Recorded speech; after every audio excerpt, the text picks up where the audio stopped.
A busy, busy day. We had former Governor Andrew Cuomo continuing to pick up key endorsements since entering the race for mayor. But what's really shaking up the field at this point is that entrance of the City Council Speaker, Adrienne Adams. And I was able to press Cuomo about certain things that she is saying as she entered the race.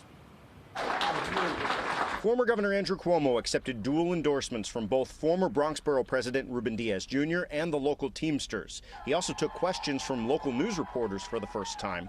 And when asked about his regrets during his time in office, he mentioned not hiring more MTA police and not having more prep time ahead of the pandemic. Cuomo did not mention nursing home deaths nor sexual harassment allegations. If I could go back and replay the game, there would be things I would do differently. The Cuomo event comes as City Council Speaker Adrienne Adams has declared her own candidacy for mayor, saying she never planned on running, but others are too focused on themselves. What do you say to those who fear you're in this for your own interests, not the interests of New Yorkers? Well, I think my record speaks for itself.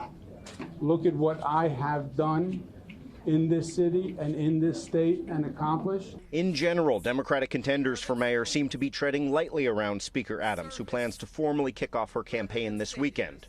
I got into this race not because who else was in this race or what the odds were. I got into this race because I cared about the future of the city. How many people were in the shadows for so long? They were running shadow campaigns. They were not being scrutinized. They were not being questioned.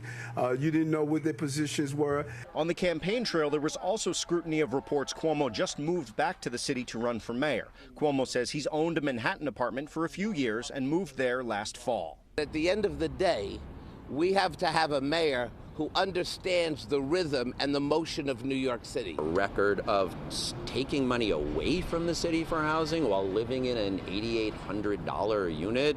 That is not the affordable housing track record that people want.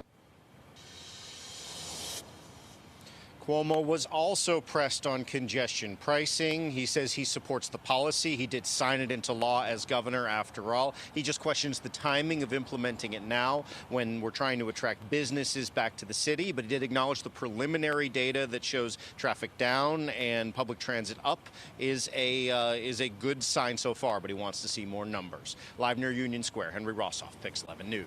Thank you, Henry.